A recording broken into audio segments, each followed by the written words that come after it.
Hoy vamos a hablar de 5 verbos muy importantes. Los 5 verbos son irregulares, desafortunadamente.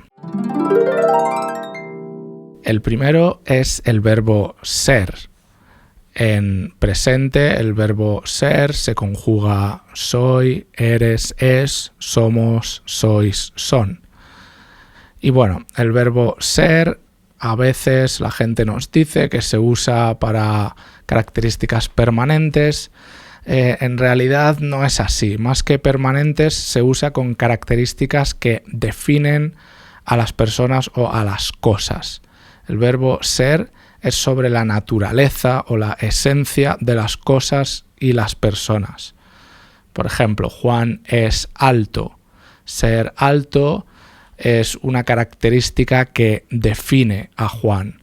María es inteligente, lo mismo. Ser inteligente es una característica que define a María. Decimos que el verbo ser es un verbo copulativo. ¿Qué quiere decir esto de copulativo? Copulativo simplemente significa que es un verbo que tiene muy poco significado, tiene muy poca carga léxica y simplemente une un sujeto con un atributo. Juan, alto. María, inteligente. Cuando usamos, por ejemplo, el verbo cantar, Juan canta una canción, decimos que Juan es el sujeto y canta una canción es un predicado verbal. Decimos de Juan que canta una canción. Con el verbo ser, como es copulativo, no tenemos realmente un predicado verbal. Cuando decimos Juan es alto, María es inteligente, inteligente y alto, esos atributos son el verdadero predicado. Decimos de Juan que tiene la propiedad de ser alto. Y decimos de María que tiene la propiedad de ser inteligente. Tiene muy poca carga léxica el verbo. Juan, inteligente. Juan, alto. María, inteligente. El segundo verbo es el verbo estar, que en presente lo conjugamos estoy, estás, está, estamos, estáis, están. Y el verbo estar también es un verbo copulativo, normalmente, pero no siempre.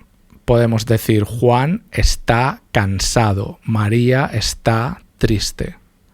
Cuando empezamos a estudiar español, muchas veces nos dicen que el verbo estar es para características o para estados temporales. Sí y no, es para estados no necesariamente temporales. Cuando el atributo lo podemos considerar semánticamente un estado, entonces usamos el verbo estar. Cansado, por ejemplo, es un estado semánticamente. Juan está cansado. Triste también. María está triste. Podemos decir que Juan siempre está cansado o que María siempre está triste. Pero cansado y triste siguen siendo un estado y por lo tanto usamos el verbo estar. Juan es alto, alto es una característica que define a Juan, es parte de la naturaleza de Juan. Juan está cansado, cansado es un estado. María es inteligente, inteligente es una característica que define a María. María está triste, triste es un estado.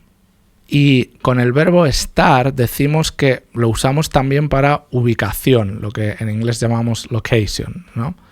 Para estar en un lugar. Por ejemplo, Juan está en la oficina, María está en su casa. Y en este caso hay una polémica. Para algunos gramáticos sigue siendo un verbo copulativo, para otros no, pasa a ser un verbo predicativo, un verbo estándar de alguna manera. Y yo personalmente lo veo como un verbo predicativo, como un verbo estándar. Porque cuando decimos Juan es alto, Juan está cansado, ahí claramente el predicado es el atributo, alto, cansado, y se predica directamente del sujeto, Juan, Juan alto, Juan cansado.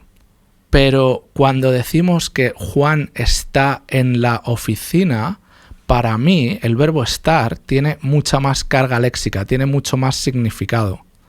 Y aquí tenemos un predicado verbal completo. Juan está en la oficina. En la oficina, para mí, se está predicando del verbo estar y es un complemento del verbo estar. Juan está en la oficina. Juan está haciendo la acción de estar en la oficina. O Juan está haciendo el proceso de estar en la oficina.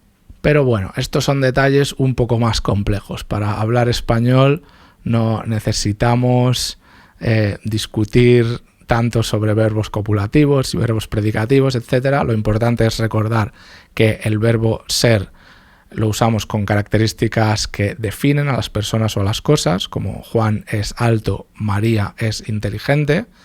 El verbo estar lo usamos con estados. Juan está cansado, María está triste. Y el verbo estar también lo usamos para ubicación, estar en un lugar. Juan está en la oficina, María está en su casa.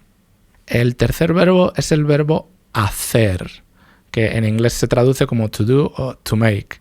De la misma manera que para la gente que habla inglés como primera lengua, como primer idioma, es difícil usar correctamente los verbos ser y estar, pues para mí es difícil usar los verbos do y make en inglés correctamente, porque para mí todo es hacer.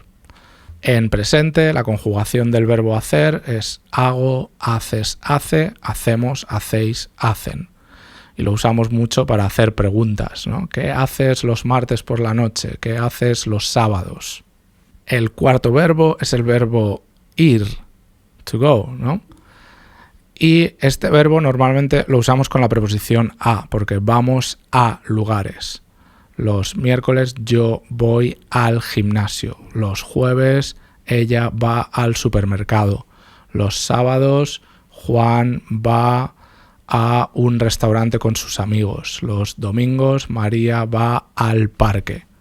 Y bueno, simplemente recordar que con el verbo ir, la preposición a, cuando va con un artículo femenino no pasa nada, yo voy a la iglesia, pero cuando va con un artículo masculino, como yo voy a el gimnasio, tenemos que combinar a y el, yo voy al gimnasio.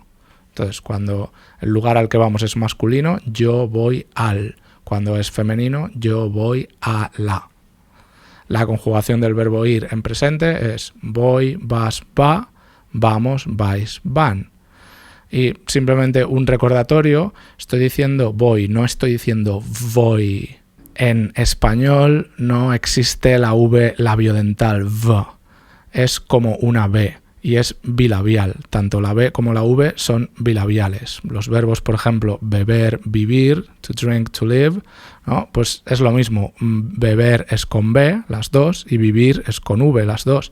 Pero se pronuncian, la B y la V se pronuncian igual, es bilabial, beber, vivir. Pero hay una pequeña cosa, en beber y vivir, la segunda B y la segunda V son un poco diferentes de la primera. Si lo ves a cámara lenta, cuando digo beber, la primera es bilabial, estoy juntando los labios, B. Pero la segunda no estoy diciendo beber. No estoy diciendo vivir. La primera es bilabial, beber, y la segunda es lo que se llama aproximante. Mis labios se aproximan, pero no llegan a tocarse. Beber, vivir. Esto es lo que se llama alófonos. La versión bilabial oclusiva, donde los labios se tocan, y la versión aproximante, donde se aproximan, son básicamente dos variaciones válidas para nosotros, para las personas que hablamos español, de la pronunciación, tanto de la B como de la V. Entonces, B y V se pronuncian igual y tienen variantes. B oclusiva y B aproximante. Es difícil hacerlo fuera de una sílaba. Beber, vivir. La primera es oclusiva, mis labios se tocan, y la segunda es aproximante, mis labios se acercan, pero no se juntan. Pero en español no existe vivir, eso es incorrecto, o sea, no es que sea incorrecto, es extraño porque no tenemos ese sonido. Entonces, el verbo ir, voy, vas, va, vamos, vais, van, bilabial, como una B. Y el quinto verbo es el verbo tener. En presente, el verbo tener lo conjugamos tengo, tienes, tiene, tenemos, tenéis, tienen. Y bueno, se usa para expresar posesión. Yo tengo un coche rojo. O yo tengo 2 hermanas y un hermano. O Juan tiene un gato. María tiene un perro.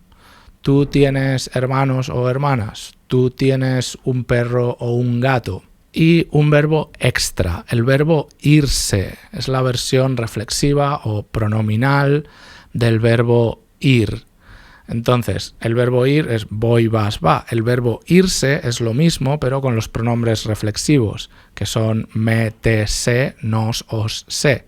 Entonces, la conjugación completa es me voy, te vas, se va, nos vamos, os vais, se van. Entonces, yo voy a una fiesta, es I go to a party. Pero I leave the party es yo me voy de la fiesta. El verbo irse es to leave. Y una cosa curiosa es que necesitamos la preposición de. Yo me voy de un lugar. En inglés es I leave the party, pero en español we leave from a place, we don't leave a place. Me voy de la fiesta. Voy al supermercado. Me voy del supermercado. Es diferente. Y el pasar de la versión estándar ir a la versión pronominal o reflexiva irse, pues la diferencia es muy grande. Son verbos completamente diferentes. Y bueno, esto es todo por hoy. Esto es Spanish Grammar and Practice with Burgess Institute. Soy Dan Verges. Gracias y nos vemos en el próximo episodio.